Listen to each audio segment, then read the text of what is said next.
Hi everybody, happy Tuesday, a busy Tuesday on my end over here. I want to share a poem with you today by Jonathan Aaron, A-A-R-O-N, Aaron, Jonathan Aaron. It's called The End of Out of the Past, RKO, 1947. And this is a poem that's about the last 10 minutes of the film Out of the Past. And I think it's really, really cool. Allegedly, the story, it's a Kirk Douglas and Robert Mitchum film noir. Allegedly, you know, he watched this film when he was like 5 on what I'm assuming was RKO. And the last 10 minutes are this really heady, monumental, geographical, you know, it's almost it's almost, you know, like Hitchcockian in a way. It's just a sweeping landscape. And he talks about one of the cool things about it is you know, you didn't need the film to be in color for it to be effective, especially even with those sweeping landscapes and vistas and things like that. And so I think it's a really cool poem. And if you haven't seen the film, I'm assuming you have some time right now, so check it out, I guess.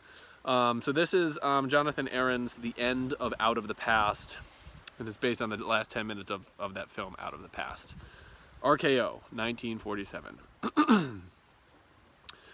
I never told you I was anything but what I am, she says.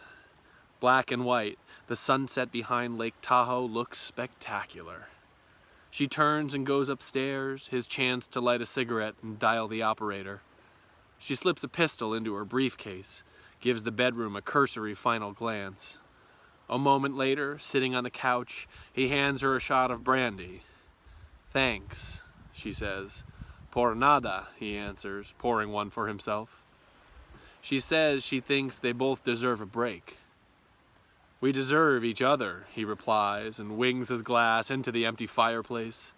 She's unperturbed, strictly business, already in Mexico. His sleepy expression shows he knows exactly where they're going. Night has already covered most of the country. The airwaves are vibrating with the strains of Sentimental Journey, Satin Doll, and String of Pearls. As they get into his Chevy station wagon, I could be 5 and just waking up from another nightmare. Half the world is lying in ruins. I think that's a really cool poem, especially since it's based on the real, you know, the real film, and, you know, spoiler alert, I guess that's how the film ends. But yeah, it's a really cool.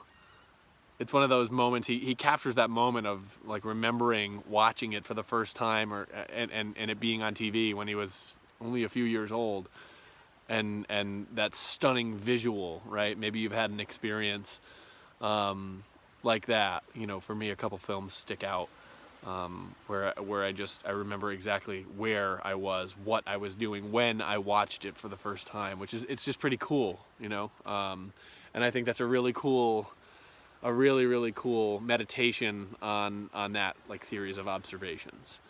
So yeah, that's what we've got for this Tuesday. Thank you for tuning in. Welcome if it's your first time, and we will be back for another edition of the poem of the day tomorrow. I'm gonna walk off so you can get a little taste of the sunset without my giant hat covered head in the way, and then use that handy dandy remote I've been enjoying so much to call it.